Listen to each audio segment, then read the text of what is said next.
Meu nome é Bianca Monalisa, eu sou médica, radioterapeuta, eu trabalho na oncologia há 5 anos e sempre que eu falo do meu papel dentro da medicina, sempre dizem assim, nobre, né, mas muito triste.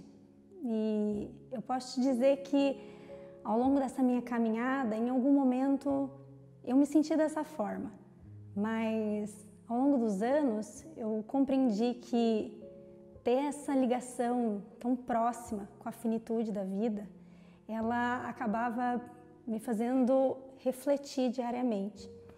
E é como se eu tivesse a oportunidade de me desprender da minha vaidade, do meu ego, porque o contato que eu tenho com os meus pacientes é um privilégio, é um puro aprendizado. Eles mais me ensinam do que, de fato, eu promovo a cura, né? Eu me vejo, sabe, eu me vejo dentro desse processo como facilitadora, porque o meu papel é otimizar a chance de vida terrena, é promover o manejo da dor, mas também promover o acolhimento. Porque isso é o que nos torna humano, né? É o acolher, é o saber ouvir. E quando eu decidi fazer esse projeto, ele de fato veio acompanhado pela minha observação ao longo desses anos, porque toda vez que eu me dispunha a ouvir, né, a escutar verdadeiramente os meus pacientes, era como se aquela dor física que eles apresentavam estava sempre ligada àquela dor psicológica, sabe? Estava sempre atrelado a isso.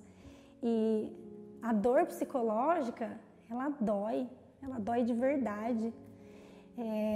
A ansiedade, a depressão, elas não são frescura. Elas simplesmente causam no nosso corpo inúmeras alterações físicas, né? Elas aumentam os marcadores inflamatórios, elas vão causar a supressão imunológica e com isso é como se ela estivesse alterando as nossas células de defesa, a nossa proteção. E com isso inúmeras transformações acontecem.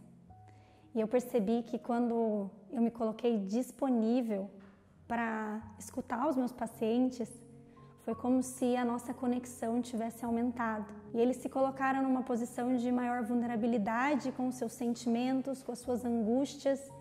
E isso trouxe ali a realidade, porque se a gente não se colocar vulnerável, a gente está só fingindo ser alguma coisa, é a ilusão do nosso próprio ser. A vulnerabilidade é o que nos torna realmente humanos, é o que faz a gente sentir, sabe? Aquela coisa de ser verdadeiro. A gente tem a característica de admirar as pessoas fortes. E eu escutei isso muito no consultório, né, dos pacientes dizendo assim, não, doutora, eu sou forte, tá tudo bem. Igual a gente fala, né, um com o outro, tá tudo certo. Mas a gente admira a Mulher Maravilha, o super-homem, mas é irreal, né, isso não existe. A verdade é que o ser humano é essa coisa simples e vulnerável, quando se coloca diante de uma dificuldade e se abre completamente. Porque é aí que você se mostra o seu verdadeiro eu. Eu sempre falo com os meus pacientes que é com muita frequência que a gente não fala sobre os nossos desconfortos, sobre aquilo que nos angustia, aquilo que nos machuca, que nos corrói, sabe? E não falar sobre esse sentimento não vai fazer ele desaparecer. Não vai fazer ele sumir. Colocar ele ali debaixo do tapete só vai tornar ele cada vez mais assustador, porque você não quer lidar com aquela emoção. E para você lidar de fato com a cura, você precisa cavucar esses lugares. O dizer, ele não tem o poder de mudar a narrativa, principalmente da doença, né? Mas ele tem o poder de transformar, porque é a partir da compreensão que a gente transforma os nossos sentimentos, a angústia, o medo e tudo aquilo que te aflige. É como se a gente tivesse aquele momento no ato de falar, de verbalizar, de contemplação das nossas ideias. e de uma contemplação onde a gente consegue discernir o que é real e o que é fantasia. Porque a nossa mente, ela cria tantas coisas que o medo se torna muito maior do que às vezes realmente ele é. Então, uma coisa que eu aprendi é que o que as pessoas mais querem, o que elas mais desejam é serem ouvidas.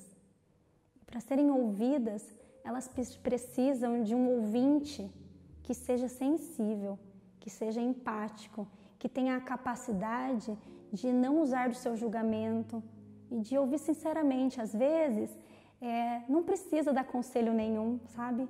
Às vezes, o silêncio já é o próprio presente. E muitas vezes eu mesmo policio, porque nessa ânsia de querer ajudar o próximo, às vezes eu falo até demais.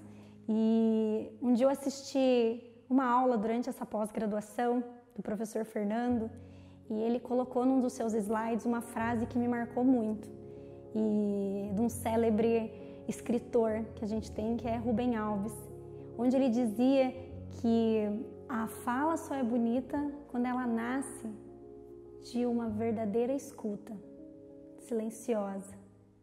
E o amor começa na escuta e acaba na não escuta. E como é que a gente aprende isso? Não é nos livros, né? É na escuta, é prestando atenção. E quando você presta atenção no que o outro fala, você de fato entende o que ele precisa. Então eu finalizo parafraseando um filósofo que eu gosto muito, que é Spinoza, onde existir é a capacidade de afetar e ser afetado. E nessa nossa interação, o aprendizado. Minha gratidão aos meus pacientes que me estimulam diariamente na minha potência de agir.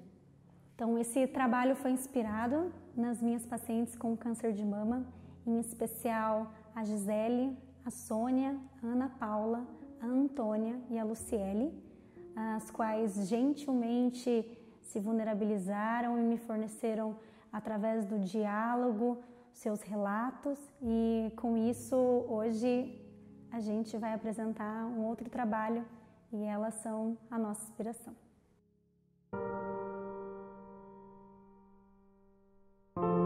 Eu fui abusada pelo meu próprio marido. Ele me batia com força, mordia meu peito.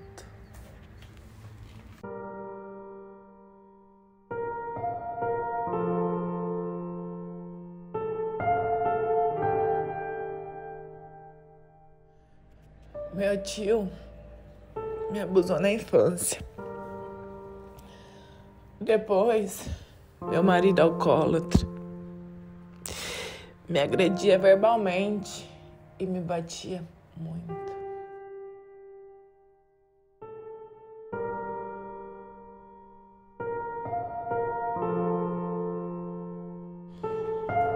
Eu fui espancada por uma professora na escola. Tive depressão por muito tempo e diziam que era frescura.